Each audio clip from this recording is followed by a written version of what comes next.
Well, from now until July 9th, you can step into the fantastical world of the late, great Maurice Sendak.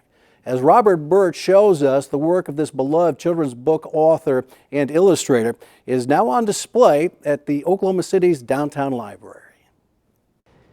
And now, cried Max, let the wild rumpus start. As Brandy McDaniel sits down to read to her children, the pressures and problems of the day fade away. Time begins to stretch, and a kind of magic takes over.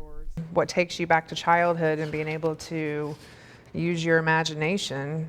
And I can also relate to being sent to my room without dinner from my own childhood. I think that as a mother, I can actually very much so relate to calling my children wild things.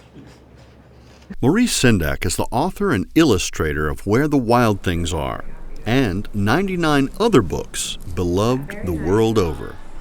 The Ronald Norick Downtown Library in Oklahoma City is hosting a unique exhibit featuring 50 of Sendak's illustrations. It's a collection of all his original works, not all of them, but a lot of his original works are here. And it shows things, sketches that he drew for fans. It shows sketches that he did for the books. He also did sketches. There was an opera called Where the Wild Things Are in the 70s out on Broadway. And he did sketches of the scenes and what the costumes would be like. So we have some of those original sketches here as well. Sendak became widely known for Where the Wild Things Are in 1963. But before that, he illustrated other authors' books for children, like the Little Bear series. In an interview several years ago, he told Bill Moyers that children's books gave him the freedom to let his imagination run wild. That's why I do children's books. I picked a modest form, which was very modest back in the 50s and the 40s. I mean, children's books were the bottom end of the totem pole. This modest form called the children's book, and expressed myself entirely. I wasn't going to paint, and I wasn't going to do ostentatious drawings. I wasn't going to have gallery pictures. I was going to hide somewhere where nobody would find me and express myself entirely.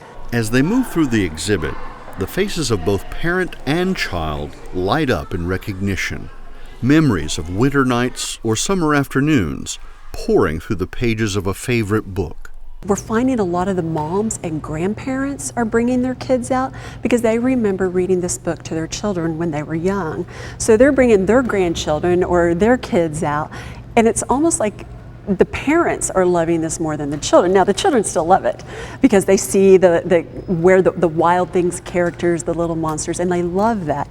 But it just seems the parents are really getting into this, and I'll watch their expressions. They're like, wow, I remember this, and it's really interesting.